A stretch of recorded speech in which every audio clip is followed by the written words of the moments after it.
I'm hoping they're not famous enough to for notice I was playing that and get me in trouble on Facebook. Hi everybody, I'm Rose, Becky, Tammy, Kathy. So Tammy left me a message on Facebook. Slow it down. So if you looked at some of the videos since then, I tried to slow it down. Don't know how successful I am because it's a moving art. That's it. It's an art. I was moving. Today is July 7th, 2021. The time is 6:02 p.m. And this particular podcast is referred to commonly as Law and Disorder, or more commonly, Ken Goldberg's Law and Disorder. And I'm going to host this podcast because I am Ken Goldberg. I'm going to leave early, of course, because it's Wednesday and I have to meditate, teach meditation. So, I thought to myself, that could be, I don't know if a theme, but it could be a music theme, right? So I thought, I must have heard it somewhere. Don't agitate, meditate. I don't know.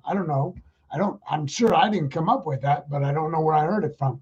The thing is that, hey, Mike, the thing about meditation for me is the extraordinary relief it has brought me from that which plagued me the most throughout my life, and that thing is me.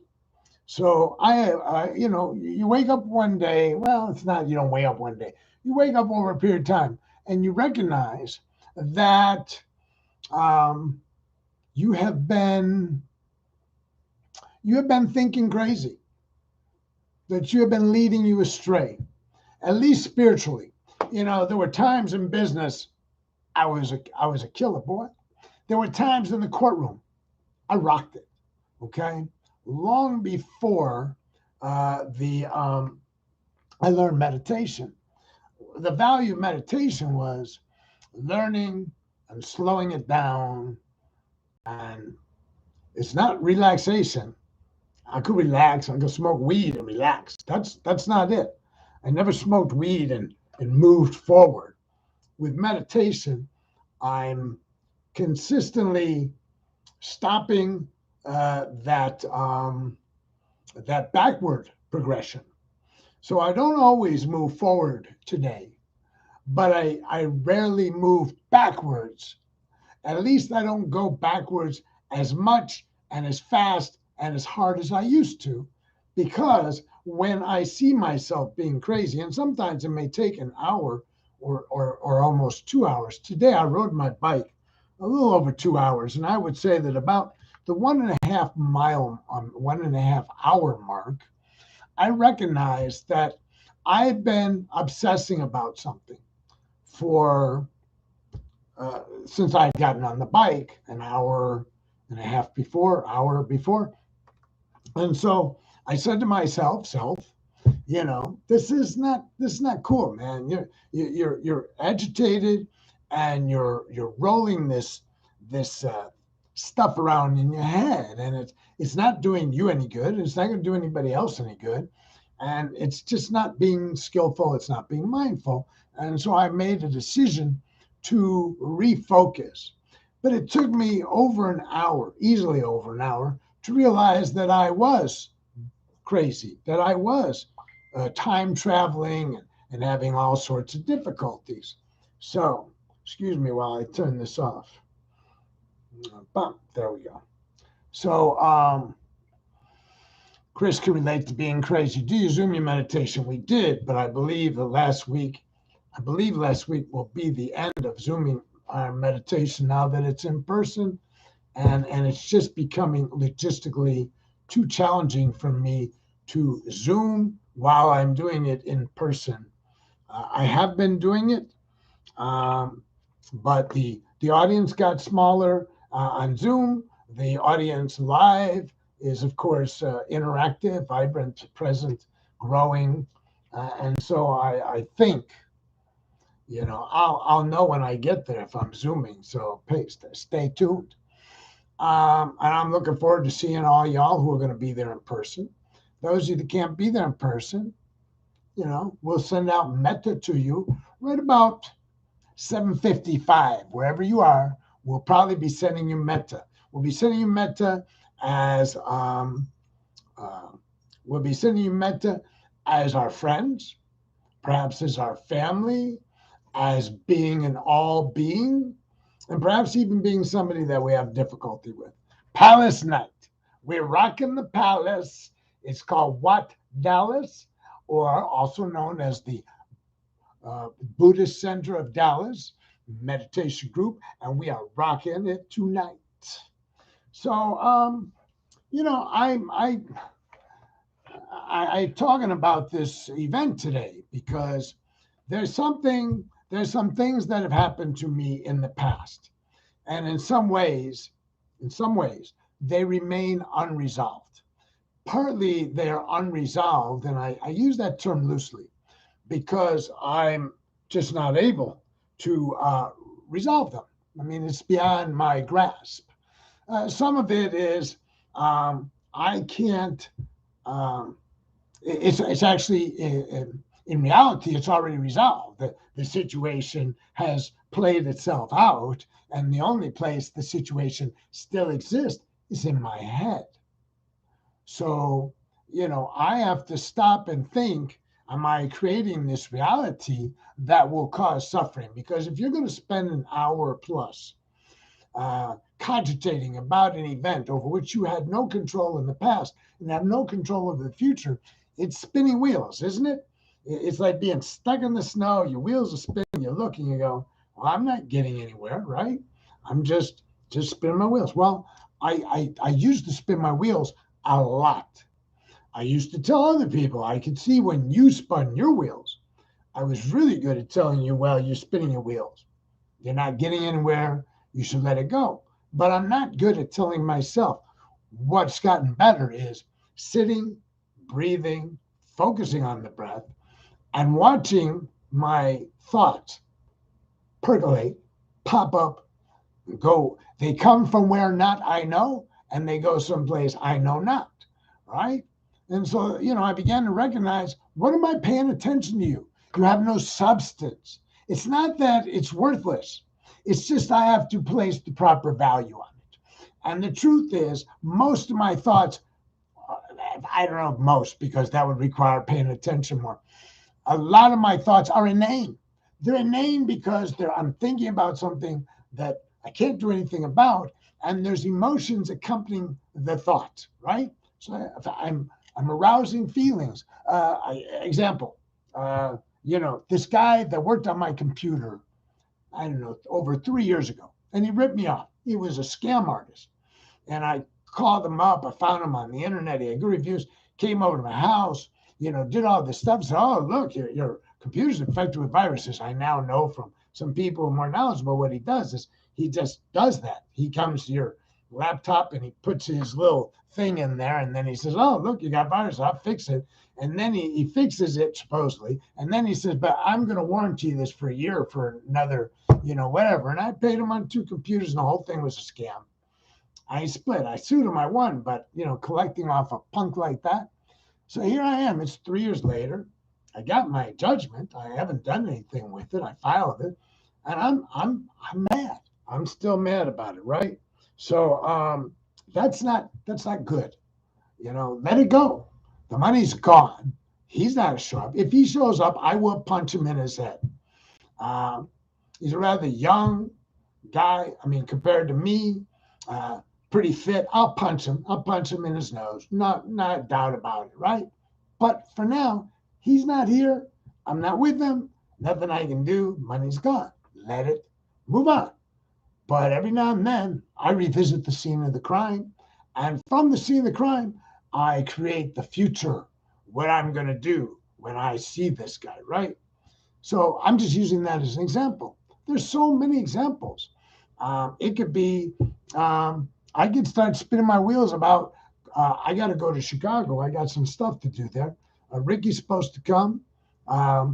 And that's probably in a few weeks, And, I can start going through, well, let's see, if the weather's like this, then we should probably stop there. And if the weather's clear, maybe we should push through there.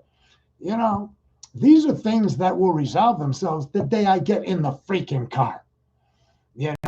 I don't need to, I don't need to get wrapped around the axle about, I wonder if we'll be able to make it. And will I be in Chicago by the date I want? Because I've got this thing, this event. And that's really what the primary focus is, this event. Well, I'll make it to the event. But, we're leaving enough time to do that. So that's resolved. I don't need to get all hung up about whether we're going to stop in St. Louis or not. If we stop in St. Louis, you know what? Well, when we stopped during the pandemic last October, the Lowe's Hotel was $100 a night. That was a good deal. Lowe's Hotel, they're good. Downtown, okay. You know what? I understand that hotel rates have gone up dramatically. Going to be a lot more expensive. Probably not going to stop in Lowe's. Probably land up at Super 8. See, I'm spinning, babe. That's what I do.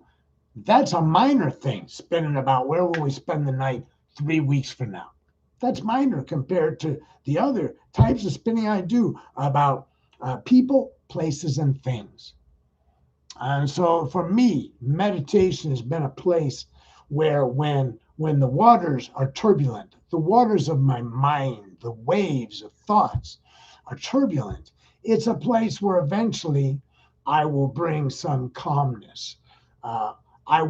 I can weather storms because the breath anchors me in the moment. So when I'm feeling this turbulence, emotional turbulence that used to rock my world and convince me that if I wanted to feel any better, the best thing I can do is to smoke some weed, smoke some meth, drink some vodka, right? It was a temporary solution to what was a temporary problem, really.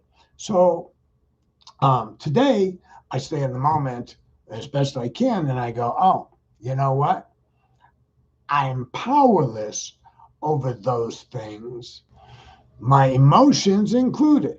And sometimes I have to say, and I probably said this a couple of times, I'll be driving, usually happens when I'm driving, and all of a sudden I don't know why, but I get melancholy. It happens sometimes in my vehicle on long drives. And I sit there and I go, I don't want to drive and feel melancholy, but I usually have the music off because I've just learned to drive in silence a lot. So the music off, plus, I'm tired of changing CDs or whatever it is, right?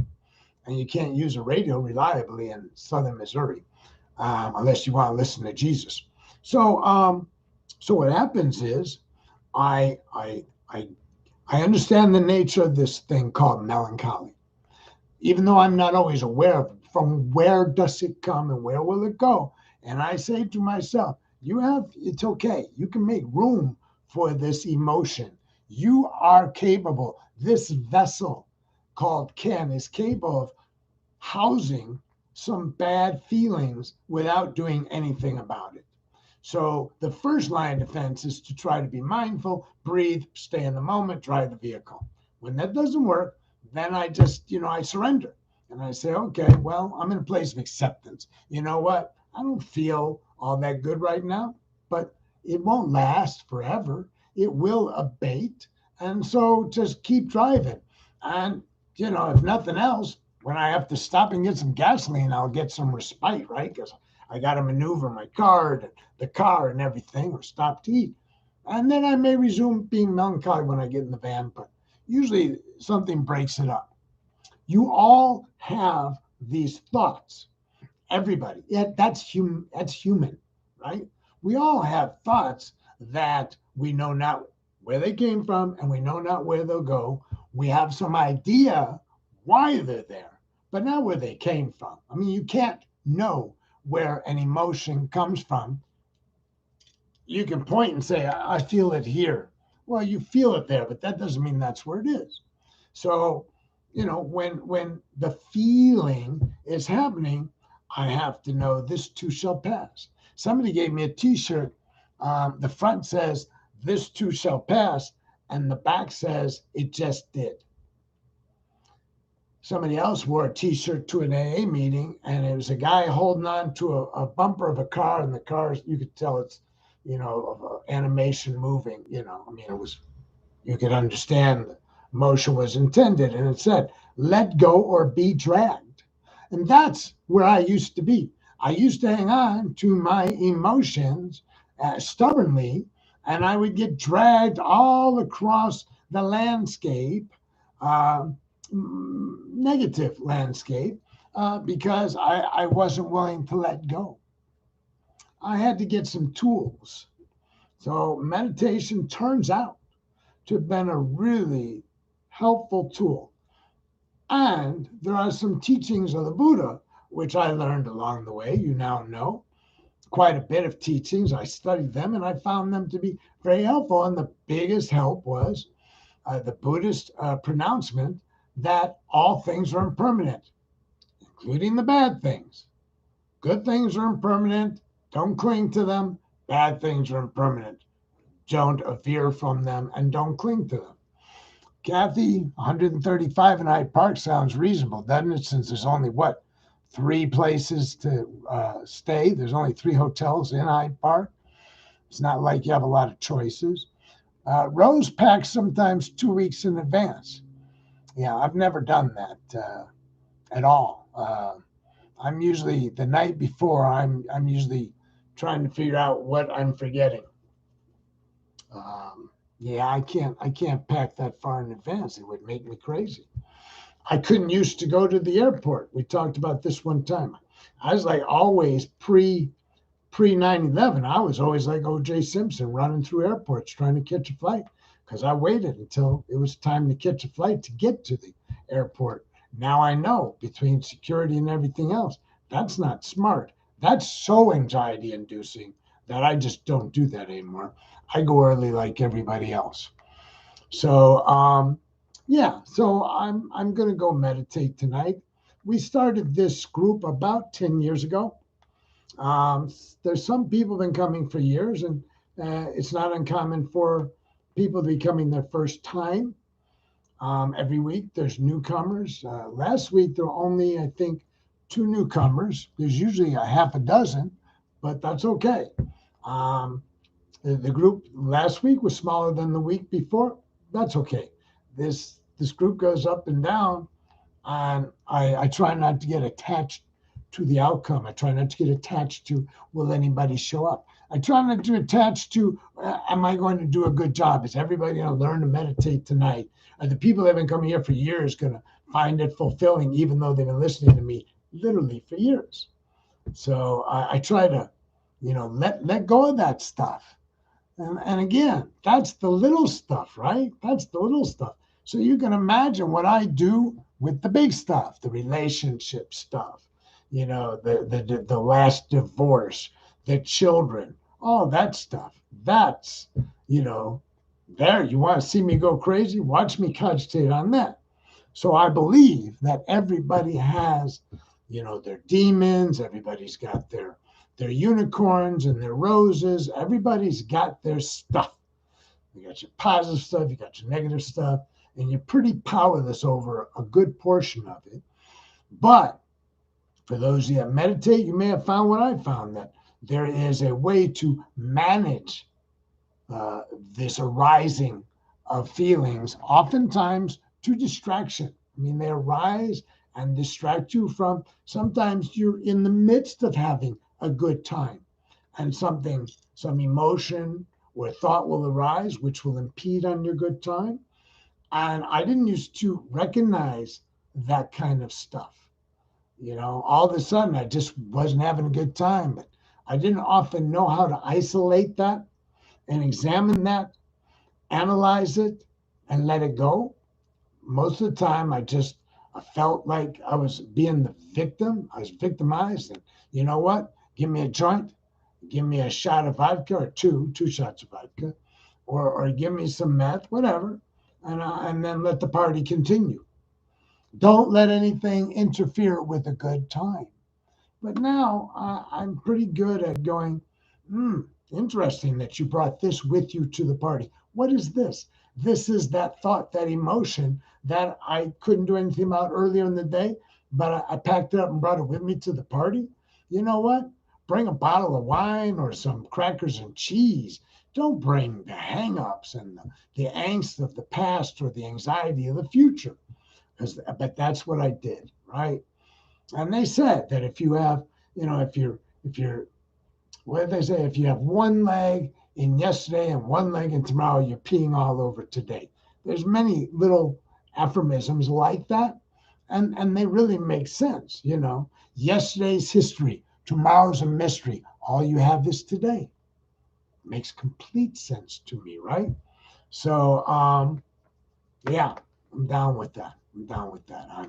I'm glad that I decided to be a group leader and ultimately to be a teacher, because it keeps me from just letting it go and I'll go back to meditating on tomorrow, next week, whatever, right? By being the teacher and being in place at these various meditations 3 times a week, it guarantees that I'm at least meditating 3 times a week. Now, what will I do when I'm in Chicago for a while? I don't know how long, but I'm going to be there a while because I got a lot of things I got to do with family. My mom passed away, and then the next year when we would have regrouped was the pandemic, and I didn't get to see one sister at all. The other one I only got to see sitting in the garage. I didn't see any of my nephews or nieces, not a one. So, and I didn't see a lot of the people that are part of my annual regimen. So, Rose, you'll love the temple. It's a beautiful temple. They have a nice temple out on Kingery Road and 55, by the way. There's a Thai Buddhist temple there. I think it was an old church, but it's a Buddhist temple now. And when I'm in Chicago, when I have time, I try to go visit there on Sunday. There's usually something happening, and they have 4 or 5 monks that live there usually. And the Thai people bring food on Sunday. And used to be, there was a monk that spoke English, a Thai monk spoke English, and he gave a little talk after the lunch. So that's my story. I'm sticking to it. Almost ready to put a fork in me. I'm almost done because I'm going to go to the temple and do the thing. So do you have any questions? Do you have any answers? Do you have solutions? Do people have solutions? Are you withholding solutions? Because if you are, that's kind of a crappy thing to do. Leave me hanging.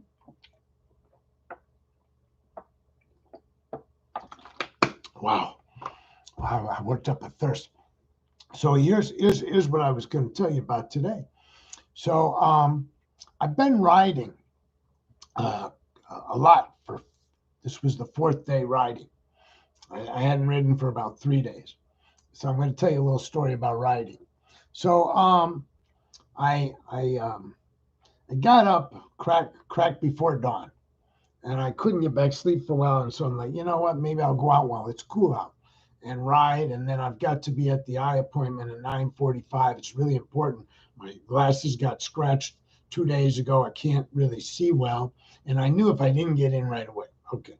So, and then they might dilate the eyes, might. So I didn't think it prudent to be riding around or ride there.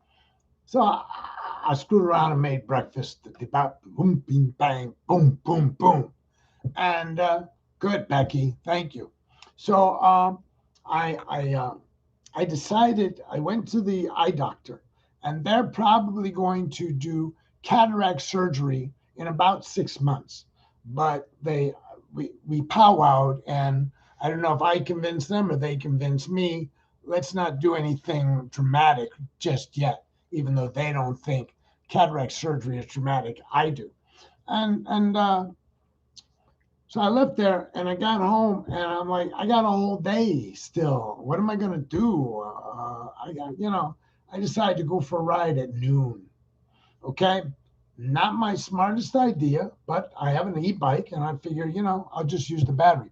So I did. I went out and man, I'll tell you, it was a big change. Each day it's getting hotter and more humid. So I really was feeling it. I ate lunch before I went, so I didn't stop and picnic like I often do. But here's the thing: I got back.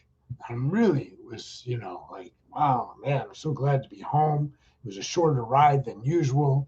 I only took one video, I think. And I'm laying around, and then I got up to do something, and I discovered I felt something on my behind, and like an irritation. And I reached down, see what that is.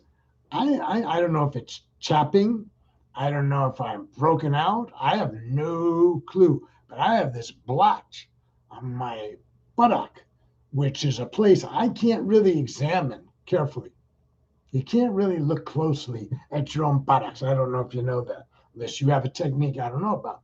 So I put some hydrocortisone cream on it. I don't know if that was the right thing to do, you know, but I felt like I should do something. So it's a little disconcerting because I've never had that before. And if it's related to bicycling, will bicycling make it, will that agitate it, or it won't have much effect on it? Because I'm on a roll lately. Tomorrow I probably maybe not bike because I have a friend in from out of town, and she's coming to our meditation and our AA meeting. So a group of us, we're all friends. We're all going to be there. Then we're all going to breakfast. So it'd be like 10 o'clock.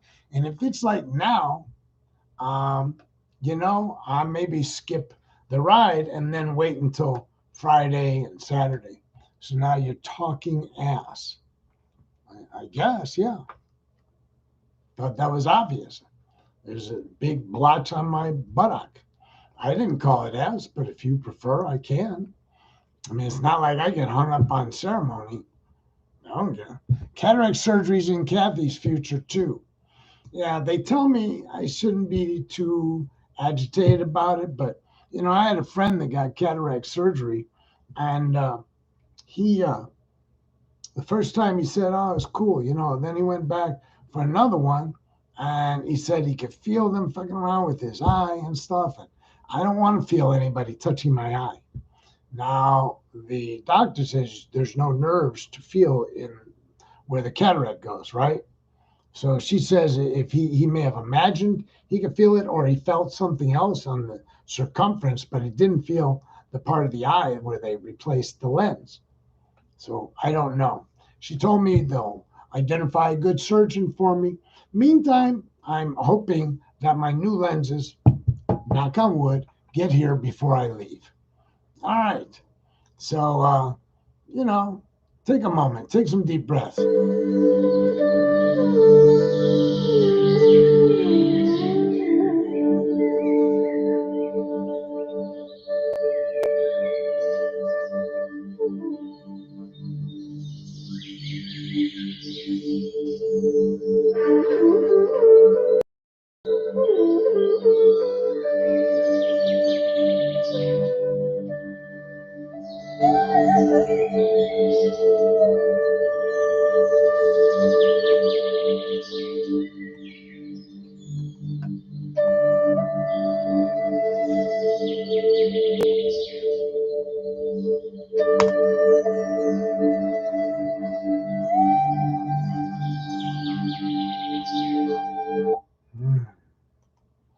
Right?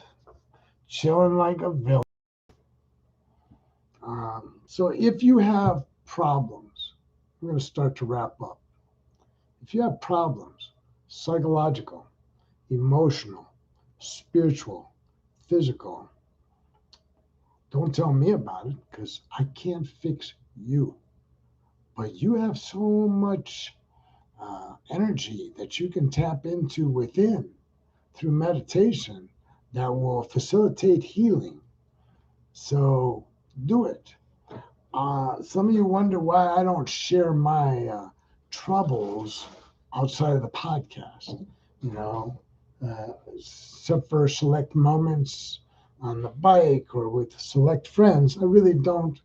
I don't get into my victim role because it's a dangerous role for me. I abhor it. I abhor being a victim. And when you become a victim, I just want to go away.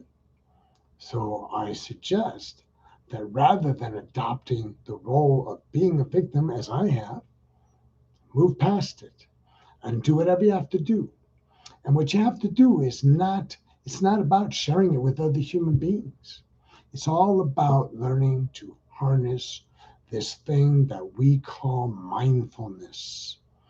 Mindfulness has been used for 2,600 years to help people facilitate spiritual healing, freedom from suffering, adoption of happiness.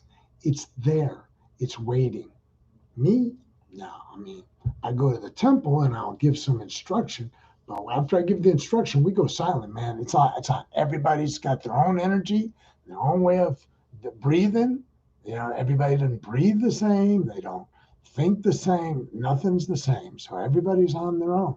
And I emphasize that for people. You know, do your best work and don't judge. So a lot of people are like, well, I had a bad meditation. No, you didn't. No, you didn't. Never come to me and tell me you had a bad meditation because you're never going to get me to agree. Because meditation is always good because it's the act of meditating that's good. It's not whether it's good meditation. I had people come to me and say, oh, I had a good meditation. No, you didn't. You had a meditation. And they say, well, I found I was in this space and everything was groovy. Yeah, that was an accident. You know, that's because you were focused on the breath. You let go of the anxiety of the future and the pain of the past. And you found out that in that moment, when you let go of those things, you had serenity. So that's a byproduct of meditation. It's not the point of meditation. The point of meditation is really mind control. You know, learning to see the mind in reality and being able to operate and integrate with the mind in a skillful way so that the things we do are skillful. The things we say are skillful. When we have the negative thoughts and we banish them when we can, not initially, but eventually saying, you know, that's a really unskillful thought.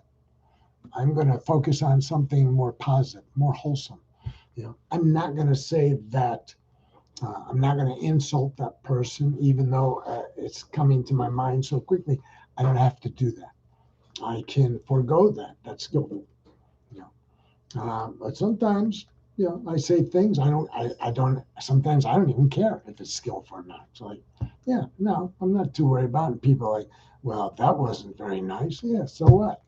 You know, I don't wear a sign that says I'm nice. Sadly, I don't even give a fuck. Right? It's not my job to be nice. It's to be skillful. It's to be mindful. That's my job in the sense that I should be paying attention. And I'm not responsible. People want to tell me that I shouldn't carry a gun because I'm a Buddhist. Screw you. What do you know about Buddhism? Where did you see that? You know, I mean, the list is fairly lengthy of things that people want to perceive about what I ought to do. And as you have already figured out, I ain't doing nothing because you think I ought to do it. I will ultimately do the right thing if I'm convinced it's the right thing. I will refrain from doing the wrong thing when I'm convinced it's the wrong thing. You might help me if I ask you. If I ask your advice and say, well, what do you think of doing this? Yeah, I think that's a stupid idea, Ken. All right, I better get going. Let's do some metta. Let's bring our hands before our hearts. I got to do metta in 1 hour again. So let's bring our hands before our hearts. Let's close our eyes. Let's take a deep breath. May I be happy, healthy, free from harm, free from anxiety, fear, and insecurity. And may this practice lead me to a life of greater peace and comfort. May my mother and father, all my living family members, and all my friends be happy, healthy, and free from harm. May they too find that path to peace and comfort. To those persons I find difficult, for whatever reason, let me send them goodwill. May they be happy, healthy, free from harm, and enjoying their lives in this moment. And then ultimately to all living beings, wherever they may be, let them be happy, healthy, free from harm. May they live their lives in safety, comfort, and peace. Satu, Satu, Satu. Well, thank you, Joan. Thank you, everybody. I'll see you tomorrow if you're here. Bye, Kathy. Wish I could turn around and say thank you. Gotta go, kids.